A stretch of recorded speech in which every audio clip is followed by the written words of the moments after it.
Hello everyone, ఇదైతే Friday blog అండి. నిన్న నైట్ అమ్మ వాళ్ళ ఇంటికి వచ్చాను కదా, ఇది ఫస్ట్ డే అనమాట. అమ్మ అయితే టిఫిన్ కింద గారెలు వేసి ఇడ్లీలు అయితే చేసిందండి. ఎన్నెట్టిందో చూసారా నాకు. నేనైతే ఇన్ని తినలేను, సో ఆకలి లేదు నాకు. ఎన్ని తినగలిగితే అన్ని తింటాను ఇందులో.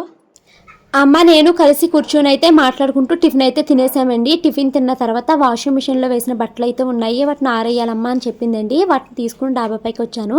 మా చిన్నమ్మ కూడా అదే టైంలో డాబాపైకి వస్తే తను కూడా నాకు బట్టలు ఆరడానికి హెల్ప్ చేసింది. ఇక ఈ రోజైతే అమ్మకి పని ఉండి బయటికి వెళ్ళిందండి. సో వంట పని అయితే నేనే చేశాను. ఫిష్ ఫ్రై అయితే పెట్టి అన్నం అయితే వండేసానండి. ఈ రోజు ఫ్రైడే కాబట్టి నేను ఫిష్ తినను, సో పిల్లలకైతే తినిపించేశాను. నా కోసం అయితే మునగాకు పప్పు అయితే వండిందండి అమ్మ. ఇంకా తర్వాత అయితే పిల్లలకి బత్తాయి రసం అయితే తీసిస్తుందండి. పిల్లలిద్దరూ అయితే తాగేశారు.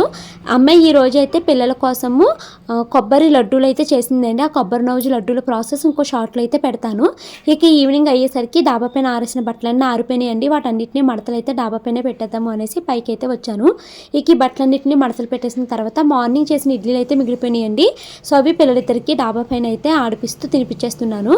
సో అమ్మ వాళ్ళ ఇంట్లో ఫస్ట్ అయితే ఇలా జరిగింది. Bye bye.